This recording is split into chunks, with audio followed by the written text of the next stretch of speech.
ওই স্থানটা আমার পরিষ্কার করা হয়নি, ওই স্থানটা আমার পরিষ্কার করতে হবে। তে গুরুদেব সকালবেলা উঠে ব্রহ্ম মুহূর্তে শৌচাগারে যান। যখন চলে আসে নরোত্তম গিয়ে স্থানটাকে পরিষ্কার করে। গুরুদেব পরের দিন গেলেন, গিয়ে দেখেন স্থানটা সুন্দর পরিষ্কার। কে করলো? দেখতে হবে তো। তাই গুরুদেব পরের দিন শৌচাগার থেকে এসে একটা গাছের আড়ালে লুকালেন। দেখি তো কে আসে। দেখে ওই নরোত্তম ছেলেটাই পরিষ্কার করছে। গুরুদেব সামনে গেলেন, এই তুই কে রে? ওই বলছে, গুরুদেব আমি নরোত্তম। তুই নরোত্তম, এখানে কি করিস? তুই পরিষ্কার করে দিচ্ছি। তোকে কে বলেছে ওরা পরিষ্কার করার জন্য? এত নিচ কাজ, এত নিচ কাজ কেউ করে? হ্যাঁ, যা তুই কেন করিস রে? আমি তোর সঙ্গে কথা বলছি না একটা বছর ধরে, তারপরে তুই এখানে যাস না, আবার সব কাজ করিস, কেন করিস রে? বলছে, গুরুদেব আপনি দয়ার সাগর, আপনি আমাকে কৃপা করে কর্ম করার সুযোগ করে দিয়েছেন, তাতে আমার জীবন ধন্য। আমার গুরুদেবের কর্ম আমি ছোট মনে করি না, সব কাজই বড় মনে করি। এই কাজটাও আমার কাছে অতি উত্তম, বড়, তাই তো আমি করছি। গুরুদেব কৃপা করে আমার কাজটা করার সুযোগ দেন, নিষেধ করবেন না। গুরুদেবের মনটা নরম হয়ে গেল। না, এই ছেলেটা আমার জন্য একটা বছর ধরে সবকিছু করে দিচ্ছে, আর আমি তাকে দীক্ষা দিচ্ছি না, না এটা মনে হয় ঠিক হচ্ছে না, এবার দীক্ষাটা দেওয়া দরকার। গুরুদেবের মন দুর্বল হয়ে গেল, নরম হয়ে গেল। বলছে, নরোত্তম তোকে আমি দীক্ষা না দিয়ে থাকতে পারলাম না রে, যা আমি তোকে দীক্ষা দিব। আমি সিদ্ধান্ত নিলাম, আজকে তুই আমার ভক্তে আয়। গুরুদেব ডাক দিয়েছে, শিষ্য গিয়ে জড়িয়ে গুরুদেবকে ধরেছে। এতদিন পরে আমার গুরুদেবের কৃপা হয়েছে, প্রেম আলিঙ্গন দিয়েছে। তারপরে 1 বছর পরে বৃন্দাবনের সবাইকে নিমন্ত্রণ করে এই লোকনাথ গোস্বামী নরোত্তম ঠাকুরকে দীক্ষা দিয়েছে। যখন দীক্ষা দিবেন গুরুদেব বললেন, তুমি আমার দুখানি চরণ একটু ধৌত করে দাও। এই কথা বলার সঙ্গে সঙ্গে নরোত্তম নয়নের জল দিয়ে গুরুদেবের চরণ ধৌত করে দিয়েছে। গুরুদেব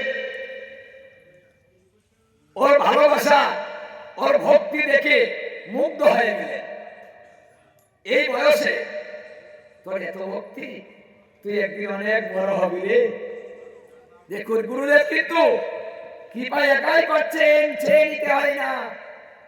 আমাদের মধ্যে আছে না, প্রণামটা করে বলে, ও গুরুদেব আশীর্বাদটা করে দেন, করেন করেন, আশীর্বাদটা করে দেন।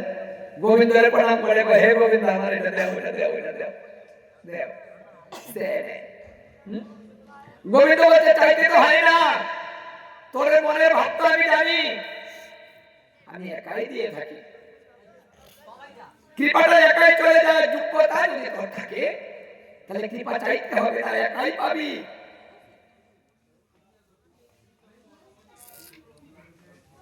দীক্ষা দিয়েছেন,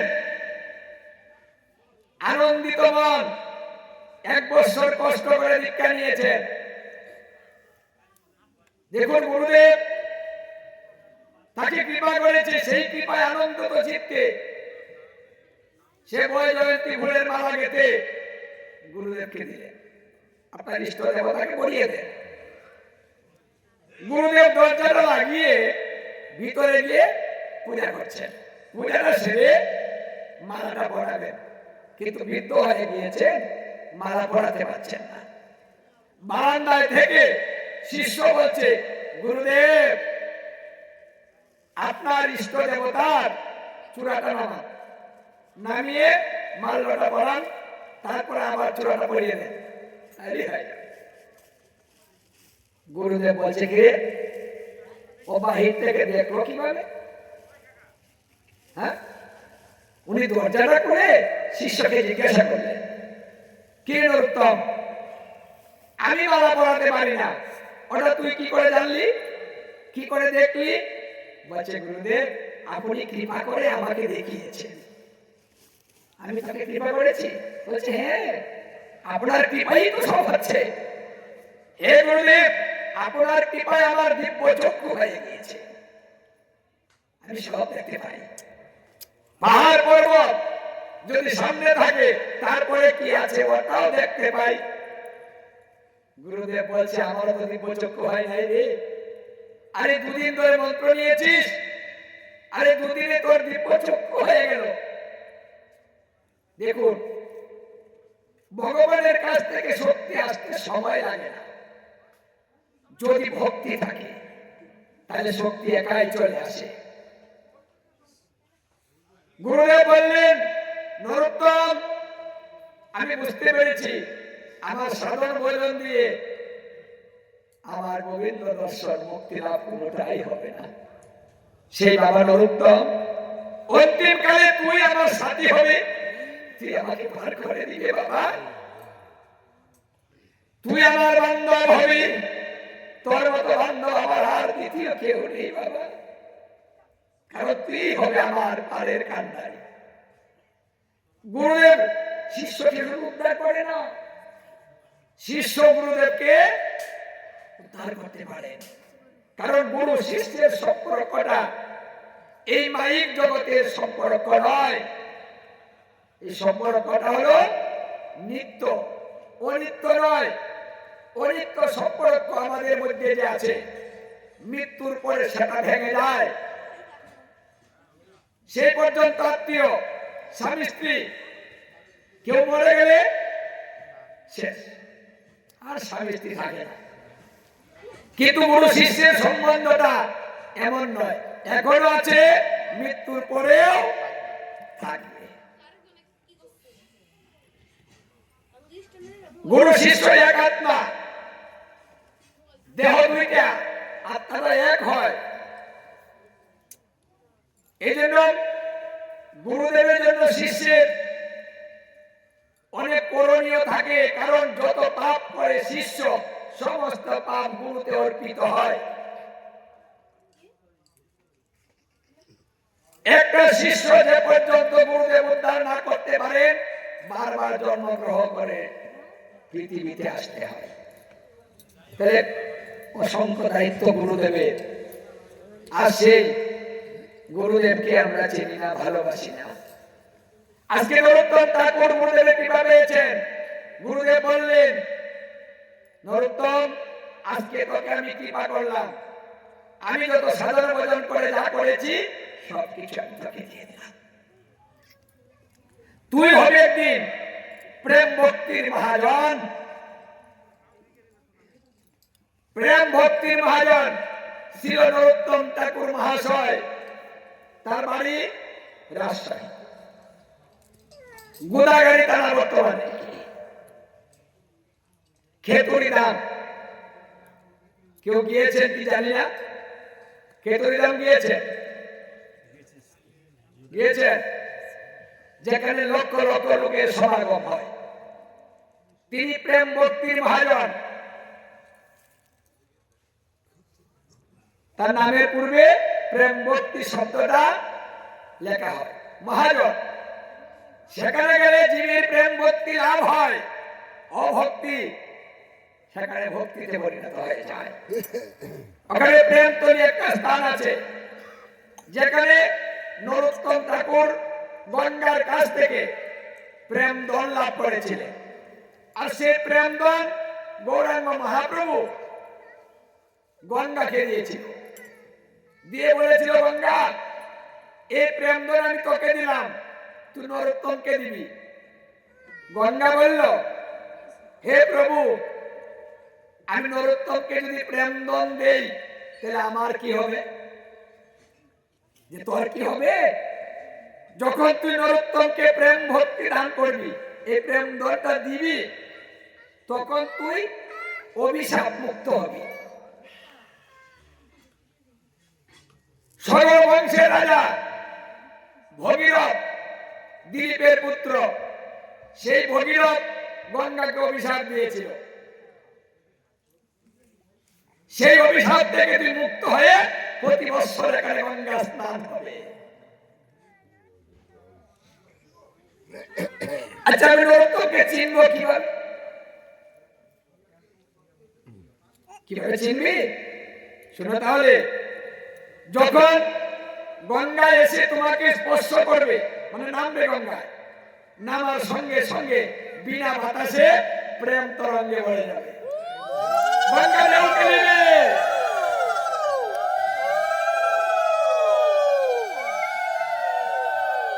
তখনই বলবা যে নরোত্তম ঠাকুর এসেছে। নারায়ণ যখন গঙ্গাকে সৃষ্টি করেছিল, সৃষ্টি করে বলেছিল যে তুমি পৃথিবীতে যাবা, মানুষ যত পাপ করবে সমস্ত পাপ তোমাকে দিয়ে দিবে। তোমাকে স্নান করলে সকলের পাপ তোমার উপরে চলে যাবে, তুমি সকলের পাপ তো করে দেবে। যত নোংরা আবর্জনা সমস্ত কাজ, এই কাজটাও তোমাকেই করতে হবে। সবাই শুদ্ধ হবে এইভাবে, পরিষ্কার থাকবে এইভাবে তোমাকে দিয়ে। তখন গঙ্গা বলল, হে প্রভু, আমি যদি সকলের পাপ নেই তাহলে আমার পাপ কে নিবে? আমার কি দশা হবে? তখন নারায়ণ বললেন, হে গঙ্গা, তোমার ব্যবস্থা আছে। যখন কোন ভক্ত এসে তোমাকে স্পর্শ করবে, তখন তোমার সমস্ত পাপ চলে যাবে। এই জন্য বলা হয় যে ভক্তের চরণ ধুলি যদি পরে গঙ্গা জলে, সেই গঙ্গা পবিত্র হয় ভাগবতে বলে।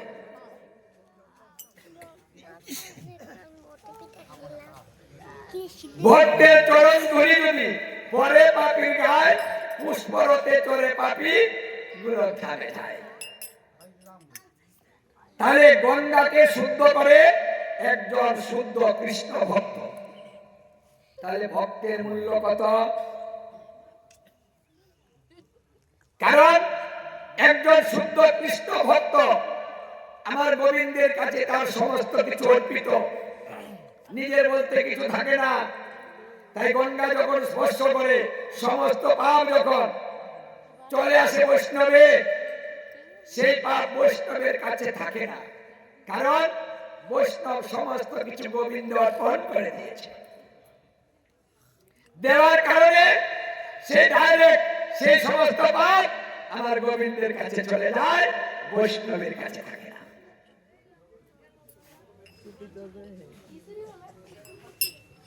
এই বৈষ্ণবকে যদি কেউ একবার দর্শন করে, দর্শন করার সঙ্গে সঙ্গে পূর্ব জন্মে যত অপরাধ সব খণ্ডন হয়ে যায়। দর্শনে পবিত্র করে এই তোমার গুণ। এই জন্য বৈষ্ণব নিমন্ত্রণ করে বাড়িতে আনলে দর্শন হয়, আর দর্শন করার সঙ্গে সঙ্গে পাপ ক্ষয় হয়। সহজ বিধান। রাজশাহী যাবেন প্রতি বছর লক্ষ্মী পূর্ণিমার পরে যে পঞ্চমী তিথি, সেই পঞ্চমী তিথিতে সে খেতুরি দামে অনুষ্ঠান হয়। নরোত্তম ঠাকুরের তিরোধান উৎসব। ওই দিনে তিনি গঙ্গার সঙ্গে বিলীন হয়ে গিয়েছিলেন। গঙ্গায় স্নান করতে গিয়েছেন, দুই শিষ্যকে বলেছেন, তোমরা দুজন দুই দিকে আমার শরীরটা একটু মাজন করে দাও তো। হরিরাম আচার্য, রামকৃষ্ণ আচার্য, এই দুই শিষ্য দুই পাশে গুরুদেবের বসে গুরুদেবকে বসিয়ে দেহটাকে মাজন করে দিচ্ছে, পরিষ্কার করে দিচ্ছে। কিন্তু যখনই দেহের মধ্যে দর্শন দিয়েছে, ওই দেহটা দুধ হয়ে গঙ্গার সঙ্গে মিশতে শুরু করেছে।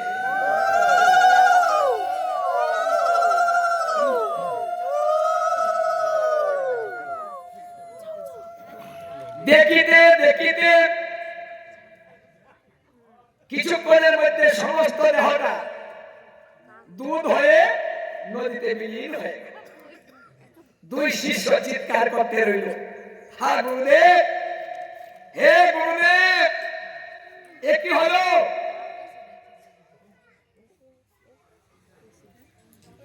মানে মানুষ কি দুধ হয়? কেমন দেহ গো যে দুধ হয়ে গেল? সেই দুধ হয়ে সে গঙ্গার মধ্যে বিলীন হয়ে গেল। সেই নরোত্তম ঠাকুর কোন সাধারণ ব্যক্তি নয়, নিত্যানন্দ প্রভুর দ্বিতীয় কলেবর। অসমাপ্ত কাজ শেষ করার জন্য নিতাই দ্বিতীয়বার এসে ধরাধামে অসমাপ্ত কাজগুলা করে গিয়েছিলেন। এই জন্য প্রতি বছর এখানে লক্ষ লক্ষ লোকের সমাগম হয়। এখানে ভজনতলী, প্রেমতলী, আম্রতলী, দন্ততলী, মানে যেখানে তিনি প্রেম ভক্তি লাভ করেছেন, দুধ হয়ে মিশ্রণ হয়েছেন, ওই জায়গাটার নাম হচ্ছে প্রেমতলী। ওখানে স্নান করলে সমস্ত পাপ চলে যায় আর গঙ্গার কাছ থেকে প্রেম চলে আসে। এখানে মহাপ্রভু কৃপা বর্ষণ করে গিয়েছিলেন। তাই জীবনে একবার করে হলেও এখানে যাবেন। এখানে ভিসা লাগে না, পাসপোর্ট লাগে না, কয়েক টাকা গাড়ি ভাড়া লাগে। ওটা বেশি দূর নয়। একটা রাত জাগরণ করুন। শাস্ত্রে বলেছে এই ধামের মধ্যে যদি এক রাত্র কেউ জাগরণ করে 432 কোটি বৎসর ভগবান তাকে দান করে।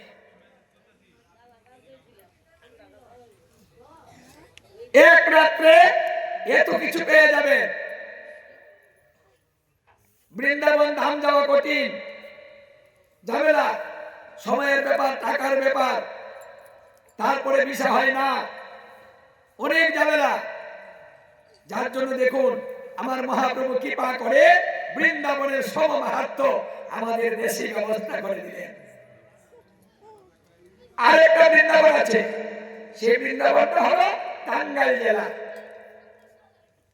ওটাকে বলা হয় গুপ্ত বৃন্দাবন, মানে গোপনে বৃন্দাবন ছিল এটা।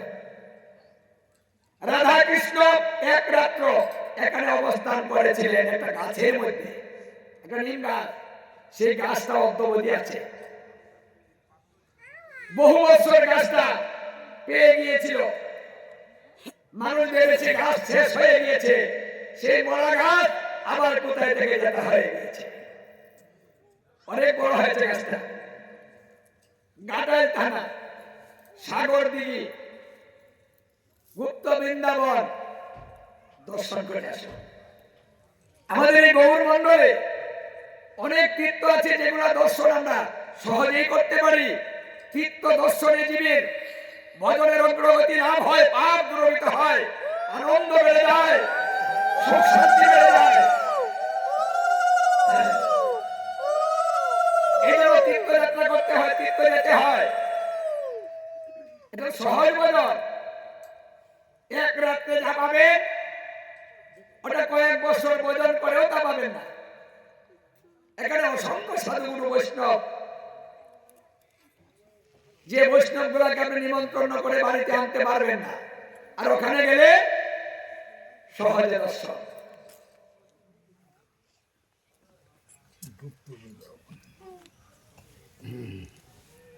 তাই নরোত্তম ঠাকুর মহাশয় এই কাহিনী যে শ্রবণ করে তারও পাপ দূরীভূত হয়, কৃষ্ণ ভক্তি উদিত হয়। এটা হয়েছে গুরু কৃপা। লোকনাথ গোস্বামী, তাই বলে ভাববেন না লোকনাথ ব্রহ্মচারী। কিন্তু লোকনাথ ব্রহ্মচারী না, লোকনাথ গোস্বামী একটাই শিষ্যই করেছেন, আর দ্বিতীয় কোনো শিষ্য তিনি করেন নাই। কারণ শিষ্য করলে পাপ নিতে হয়, আমি অন্যের পাপ নিব না, তাই শিষ্য করব না, এই জন্য করতেন না। আজকে ওনার কৃপায় আমরা সেই প্রেম ভক্তি লাভের জন্য প্রতি বছর ছুটে যাই সেখানে।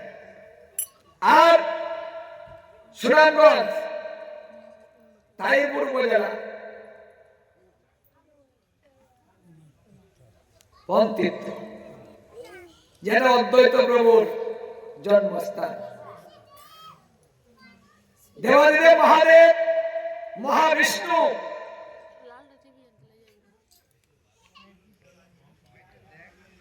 এই দুইজন একত্র হয়ে মহাবিষ্ণুর অবতার শ্রী অদ্বৈত